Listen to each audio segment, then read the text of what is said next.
Perkongsian pelakon dan penyanyi Abby Apadi menyorot perhatian selepas membuat satu kenyataan mengenai cinta sejati. Menerusi perkongsian di laman thread Abby atau nama sebenarnya, Arabia Abdul Manan mempersoalkan kenyataan seorang yang bercakap mengenai cinta sejati. Terima kasih kerana hantar cinta sejati. Sebelum ni 7 tahun bersama, elok jaga makan minumnya, tak sejati ke? Kenapa mesti keluar kenyataan-kenyataan macam ni, tulisnya. Bagaimanapun, netizen mengaitkan kenyataan yang ditulis oleh ahli kumpulan elit itu dengan kenyataan yang diberikan oleh pengarah Irma Fatimah. Menjengah ke ruangan komen, rata-rata netizen meminta Abby untuk menjaga rumah tangganya sendiri dan tidak perlu memberi sebarang ulasan mengenai perkahwinan orang lain.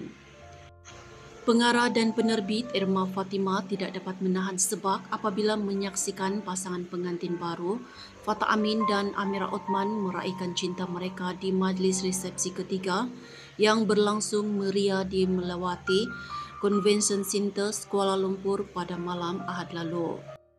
Menerusi perkongsian di Instagram, Irma meluahkan rasa terharu apabila melihat kebahagiaan pasangan itu di hadapan matanya, apatah lagi setelah melalui perjalanan hidup yang penuh warna dalam dunia.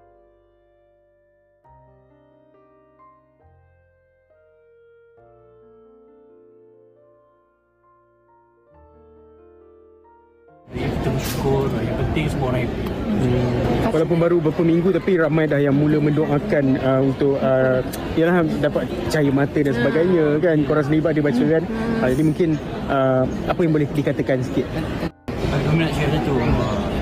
Happy lah bila ada kami nak cakap macam tu. Tapi sebenarnya kita bagi yang terbaik lah. Kita bagi yang terbaik.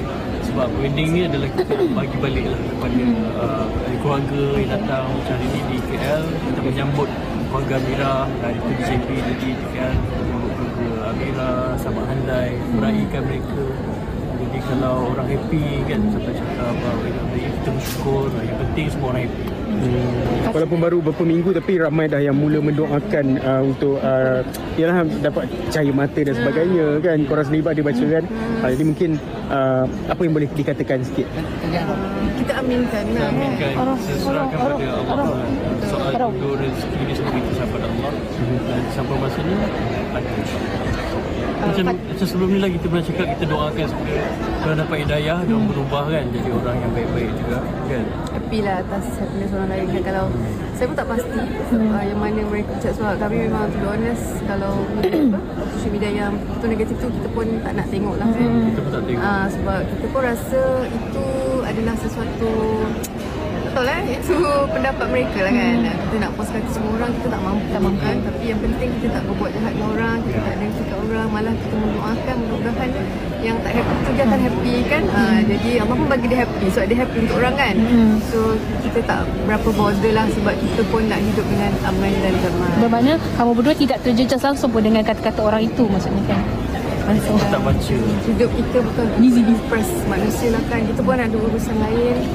Kita ingin hidup tenang dan kita tak nak lah benda yang tak perlu, necessary pada saya tidak perlu kita layan lah kan. Betul. Sebab di luar bidang kuasa kita untuk buat orang kita. Penting kita buat baik kepada semua orang.